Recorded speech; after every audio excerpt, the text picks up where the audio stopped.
Assalamualaikum warahmatullahi wabarakatuh. Perkenalkan, saya Kirani Aska Zulanar dari kelas 11C. Di sini saya akan membahas tentang Syekh Abdurrauf bin Ali As-Singkili.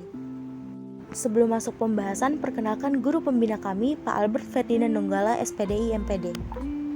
Masuk pembahasan pertama, yaitu biografi. Abdurrauf bin Ali Al-Fansuri As-Singkili atau Syiah Kuala adalah seorang ulama besar Aceh pada abad ke-17 yang lahir di Singkil sekitar tahun 1615 sampai 1620. Setelah menuntut ilmu agama di Aceh, ia melanjutkan pengembaraan selama 19 tahun ke Timur Tengah, mempelajari fikih dan tasawuf di bawah ulama terkemuka seperti Ahmad Al-Qushayri dan Ibrahim Al-Qurani. Sekembalinya ke Aceh pada 1661, ia mendirikan pesantren di Punayong, menjadi mufti Kesultanan Aceh, serta menyebarkan ajaran tarekat Syatariah ke seluruh Nusantara melalui murid-muridnya. Selain mengajar, Abdurrauf menulis berbagai karya dalam bahasa Melayu dan Arab, termasuk Mirot Al-Tulab yang menjadikan rujukan hukum Islam. Warisan intelektualnya terus hidup, terutama melalui tarekat Syatariah yang masih diamalkan hingga kini di beberapa wilayah Nusantara. Selanjutnya, hasil pemikiran. Pemikiran dan pembaharuan Abdurrauf As-Singkili mencakup beberapa aspek penting dalam Islam, terutama dalam hukum, tasawuf, dan tafsir. Dalam pandangannya tentang pemerintahan wanita, Abdurrauf tidak memberikan jawaban tegas terkait boleh tidaknya seorang wanita menjadi seorang penguasa dalam Islam. Hal ini dilihat sebagai bentuk kompromi atau sikap toleransi terhadap pemerintahan empat sultanah di Kesultanan Aceh dan menandakan fleksibilitasnya dalam mengatasi persoalan sosial politik.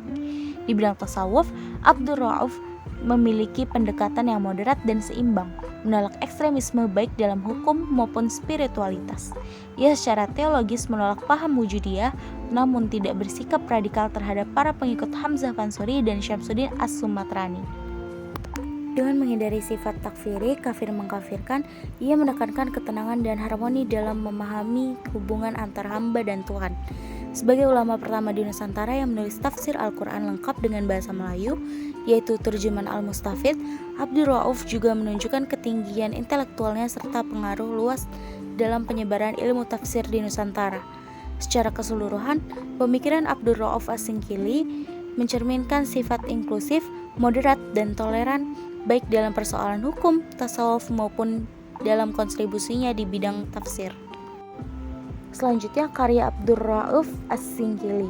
Yang pertama, Mirot Al-Tulab fi Tashil Mawais Al-Badirifat Al-Ahkam Al-Syariyah li Malik Al-Wahhab. Yang kedua, Terjemahan Al-Mustafid. Yang ketiga, Terjemahan Hadis Al-Bain karya Imam Al-Nawawi. Yang keempat, Mawaiz Al-Badi. Yang kelima, Tanbih Al-Masyi. Yang keenam, Kifayat Al-Muhtajin illa Masyrah Al-Muwadhidin Al-Qailin Biwadatil Wujud. Yang keenam, Daqai Al-Hurb. Dan masih banyak lagi karya-karya dari Abdurrauf As-Singkili. Di sini saya akan bahas karyanya, yaitu Al-Mawais Al-Badiyah. Al-Mawais Al-Badiyah adalah salah satu karya monumental dari Syekh Abdurrauf As-Singkili yang ditulis dalam bahasa Melayu menggunakan aksara Jawi, yaitu aksara campuran dengan aksara Jawa. Karya ini berfungsi sebagai pedoman spiritual yang menyeluruh. Dengan gaya penulisan klasik tanpa tanda baca modern, Al-Mawais Al-Badiyah memuat nasihat-nasihat mendalam tentang keimanan, ibadah, dan akhlak serta nilai-nilai tasawuf yang sangat kental. Adapun isi dari Al-Mawais Al-Badiyah, yang pertama, kesadaran akan hidup dan akhirat. Yang kedua, keteguhan dan kesabaran dalam ujian Allah.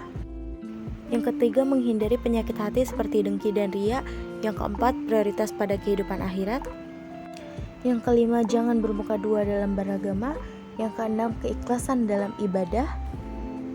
Yang ketujuh, berhati-hati terhadap godaan dunia. Yang kedelapan, hakikat kehidupan dunia. Yang kesembilan, peringatan akan kemurkaan Allah jika melaknat makhluknya. Dan yang terakhir, akhirnya manusia adalah hamba Allah.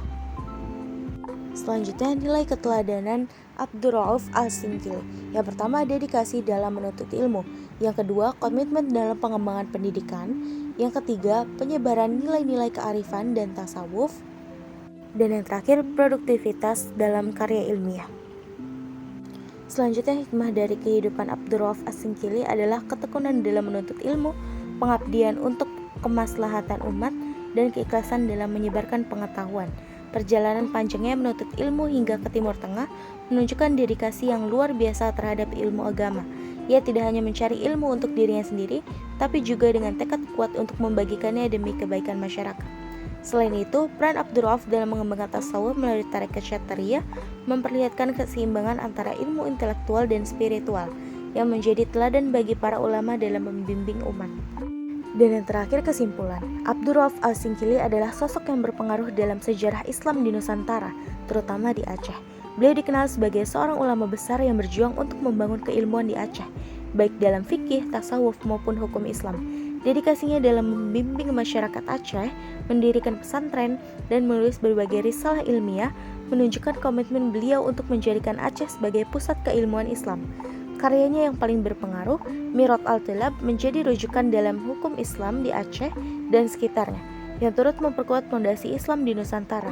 Melalui murid-muridnya yang tersebar di berbagai daerah, ajaran dan pengaruh Abdul Rauf terus hidup hingga kini, memperkuat warisan ilmu dan spiritualitas yang tetap relevan.